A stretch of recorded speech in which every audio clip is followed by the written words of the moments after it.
What is up, folks? I just wanted to say real quick, sorry about this video. It's gonna be kind of crappy. I don't have any of the mounts for the camera or anything in this truck. Everything was left in my other truck. But I'm actually in Hershey, PA right now at the same truck stop, the Flying J, that I was in the video on episode 22, where I had to change the valve cover gasket. And directly across the street is the TA, where I think episode 13, I believe, I had to adjust the weight for that loader when I was going from the East Coast over to Salt Lake. But what's weird is, so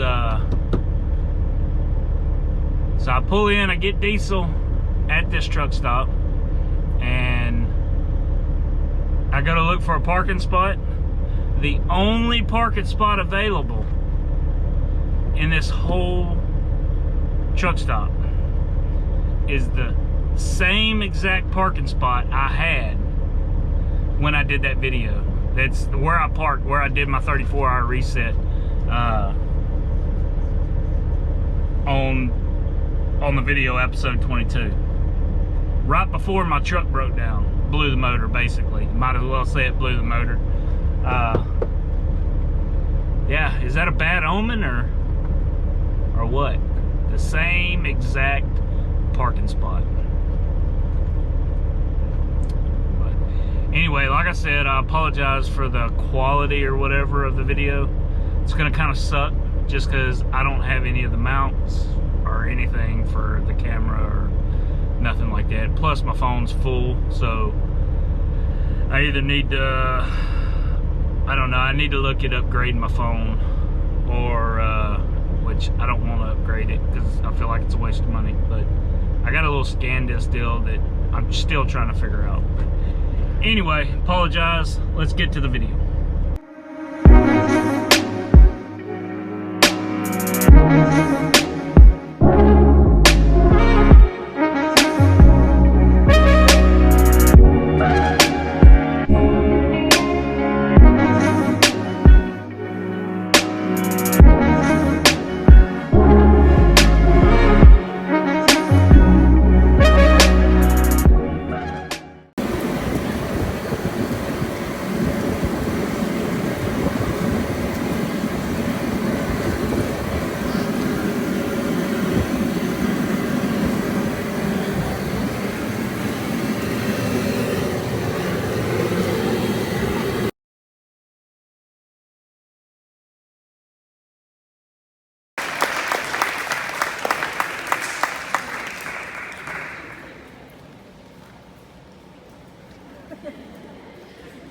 Go, Mallory!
What's up, everyone?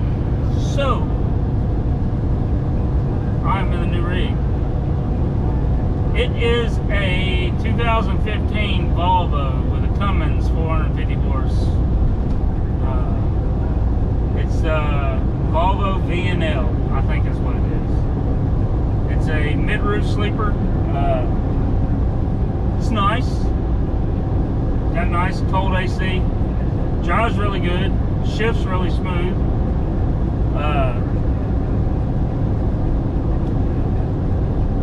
It rides smooth. But it's still not my truck. Like, I don't know. To me, this seems too big. That's just my personal opinion. I thought it'd be nice having more room, but it's too much room width-wise to me. I like kind of feeling, I guess, a little cramped. The only thing I would like in mine, which I'll eventually get, is the FLD 120, which has a little more room in the sleeper. But yeah, this is what we'll be driving for now. Still waiting on parts for my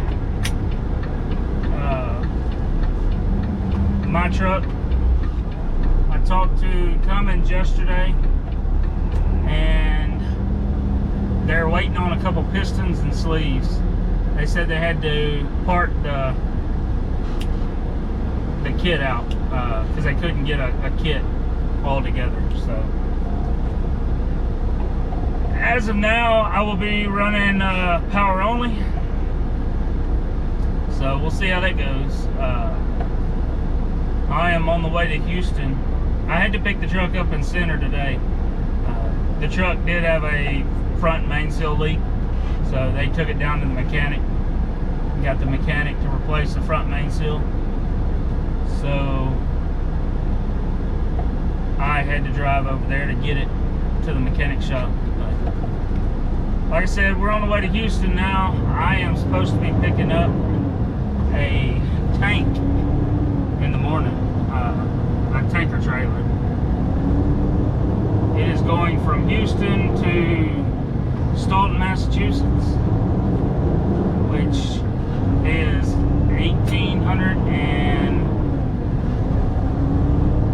1,836 miles.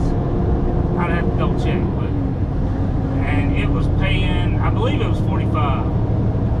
So not too bad for a power only. Picking it up tomorrow. Tomorrow's Thursday. I have to deliver Monday. So every time.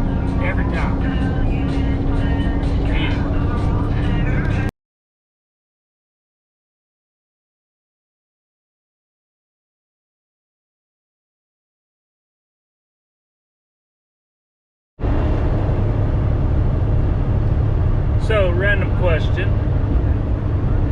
Being that I went from a little truck to a big truck, does that make me a real truck driver now? And what happens when I go from the big truck back to the little truck? Do I lose the real trucker status? What do y'all think? I watched the Great Freight Sage Logic channel this morning. He put out a video. I think it's a excellent video. And I definitely think it's something anybody that's thinking about getting into trucking, hot-shotting, it pertains to the whole trucking industry. But he put out an excellent video this morning that, like I said, anybody that's thinking about getting into the transportation industry, they need to watch it. I'm going to throw a link to that video down in my description. Y'all go check it out. The dude is spitting knowledge every day. Like really, really good knowledge. So he's definitely someone, if you're in the transportation industry or thinking about getting into the transportation industry, he's definitely someone y'all should follow. Another little turn of events. Got off phone with Cummins. They said they cannot find the pistons or sleeves anywhere.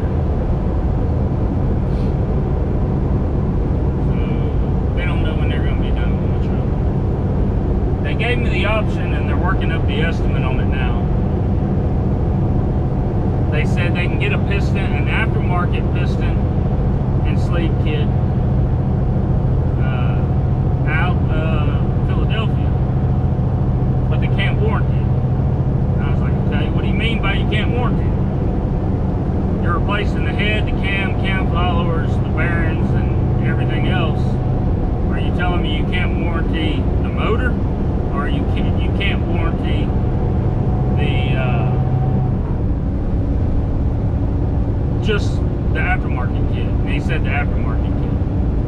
So, and I double checked. I was like, okay, so if I drop another valve into the piston and it damages the piston, y'all cover that, right? He said yes, only if the piston fails, the rings fail, or the liner fails. I was like, okay. So they're gonna get me a estimate on that by this evening. See what that's gonna run, and might end up having to go that route. But with that being said, I'm going to be dropping this load off in Massachusetts on Monday and shooting over to Cincinnati to pick my trailer up and get the broker unloaded. So that's the plans as of now. So I'm irritated now. Just got off the phone with Cummins again, and like I said, they told me, like, man, we can't find the pistons or sleeves or liners anywhere. We tried like parting it out to, you know, robbing from other kits, and nobody has any. And none of the Cummins distributors and the manufacturing warehouse has any. He said parting it out, like aftermarket piston and liners, are going to be really the only thing we can do. I said, okay. He said, but I was a little wrong on the warranty. If we do the aftermarket, excuse me, if we do the aftermarket piston and liner, we can't do the full 2-year warranty on the motor. We can only do a 1 year. So I was like, that's just on the pistons and sleeves. He's like, no, it's on the whole motor. So I got a little irritated with it. I mean, at this point, it'd be cheaper for me to go drop this load at Mass, swing over, pick my trailer up, drop the pipe off, and probably run back up, throw my truck on my StepDeck, and bring my shit home. Have someone down there do it, or me and my neighbor do it.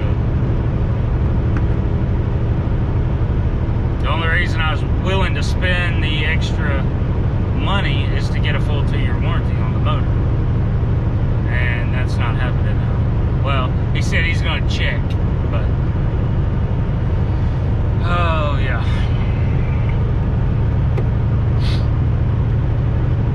Just a little bit irritated this morning. Anyway,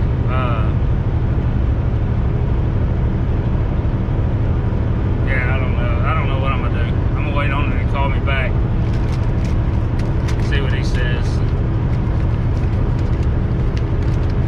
And I might go load that son of a gun up and